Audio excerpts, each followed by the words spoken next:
is John from Heroes and Legends, and what a day it has been. Of course, this morning we talked about the update to the banned and restricted list, and at the end of this video I'll link that video if you'd like to hear my thoughts on all of that. But here we are a little bit later in the day, and we got some very exciting news. Hour of Devastation promos have gone out. They've started to reach retailers, and this is pretty typical now. We see this almost every set. Retailers begin to get these promos before Wizards officially reveals these cards. And then once they come out, usually the next day or so, Wizards will do the official reveal. But these 4 promo cards are out there, and a lot of retailers have already received them in the mail. So we're going to talk about them this afternoon, and there's some good cards here. I'm actually really excited about a couple of these. Now, quickly before we get started, if you check out the description below, you'll find a couple ways to help support the channel, one of which is our Amazon affiliate store. If you make any purchases via any links there, a small percentage will come back to help us out. Secondly is a link to our Patreon page, another way to support us, keep us doing these videos and doing what we're doing. So now that that's out of the way, let's get into the cards, and we're going to start off with the game day promos. And here they are. On the left, you have your game day participation promo. On your right, you have the top 8 game day promo in foil. So let's look at these cards. We have Abrade. It costs a red and 1. It's an instant. You get to choose one. Deals 3 damage to target creature or destroy target artifact. And this is an uncommon. I'm actually pretty excited about this card. I think the standard meta could use something like this. We got a lot of pieces to a seemingly powerful, potentially red aggro/burn deck in Amonkhet. It didn't have enough to quite get there. But I do think if we got more pieces, like cards like this, and there's another one we're going to look at in just a few moments that makes me feel like red is going to continue to be a very strong aggro color in this next set, then maybe you will see a mono red deck, or maybe it's a Rakdos color or Boros color deck with some aggressive qualities to it, make it into the standard meta. We'll have to kind of wait and see there. Secondly, Adorned Pouncer. This costs a white and 1. It's a cat, 1/1 double strike.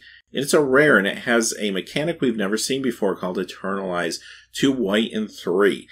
Now, I assume this Eternalize for 2 white and 3 has to have a pretty significant impact on the board or on this creature, because a 1/1 creature that costs 2 and has double strike isn't a rare, right?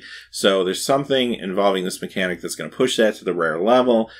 We'll just kind of have to wait and see. I mean, I'm sort of speculating on different things here, but I feel like somehow this either has to maybe share its ability of double strike with other creatures on the battlefield that you control, or it has to somehow bolster its power, maybe power or toughness, for this to really feel like a rare to me.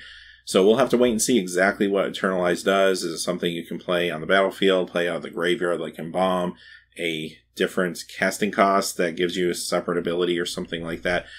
We'll find out more either later this week or next week. Alright, 2 more cards to look at. This first one's really exciting. Ramunap Excavator. It costs a green and 2. It's a Naga Cleric, 2/3. You may play land cards from your graveyard. Period. So there you go. So a couple of things I want to point out here. This is a rare. Also, this is the Draft Weekend promo, as dated for July 15th through 16th. And this is a nice budget version, perhaps, of Crucible of Worlds. Has the Crucible ability. I guess this is kind of like a Magus of the Crucible, if you will. And this will definitely be very, very welcome among a lot of Commander players that would like to play with that Crucible ability, but don't want to spend $60, $70 to pick up that card. It's also a good option for Cube if you're looking for some land recursion, but again, didn't want to spend the money on that Crucible of Worlds. As far as standard goes, we already have the Cycle lands, so there's already some value to be found there, but I'm assuming there'll be more reasons that you'll want to play this card, and we can probably speculate on those all day too for cards that could be coming in this set or maybe even in the next block. So, really exciting card. I'm happy to see this one. And the final one is Wildfire Eternal. It costs a red and 3 Zombie Jackal Cleric. This is another rare. 1/4, and it has a mechanic called Afflict. This is Afflict 4. Whenever this creature becomes blocked, defending player loses 4 life. And when this attacks and isn't blocked, you may cast an instant or sorcery card from your hand without paying its mana cost. Now, this is an interesting card with the Afflict 4. Your opponent has a decision to make. Basically, if you're holding some cards in your hand, you can definitely bluff with this card. And if your opponent thinks you might have a really big sorcery in your hand that you could play for free, they might have to just block this and take the 4 damage. they can't really risk taking 3 less damage, at least some of the time. And maybe they'll call your bluff, maybe you won't have anything, but if they do give some support cards in the set to this card, like some powerful sorceries that potentially could be in your hand, even if they're not really there, your opponent's got a lot to think about when this card's coming at them on the battlefield. And I like the psychology behind the card here. Again, this card probably becomes a lot better in Commander, where there's a lot of crazy payoffs for it, right? So I do think this could be a very intriguing Commander card, or Cube card even. Now, having said that, this card is only as good as the support they give it in the world of Limited, so it's really too early to call for Limited or Standard at this point. But I do like where they're going with this. I will say it does feel a little bit like a Nambo when you look at the cards from Amonkhet, because red is all about trying to get your hand size down, where this card kind of wants you to have some cards in your hand to at least bluff with. That feels a little strange, but of course we're going to have to wait and see what else is going on in Hour of Devastation.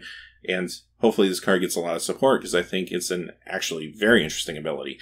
So having said that, those are the cards for today. There's going to be more previews coming later in the week. And of course, the next couple weeks we'll report on those for you as we always do. But until then, hey, thanks for watching. Please remember to like and subscribe, and have a great day. Hey, thanks for watching. This video is made possible by the generous support of viewers like you on Patreon. Check out the description below for links to our Patreon page as well as our Amazon affiliate store, where a small percentage of all sales will also help support the channel. Finally, if you haven't had a chance yet to subscribe, hit that subscribe button so you don't miss any new videos on Heroes and Legends. Talk to you again soon, and have a great day.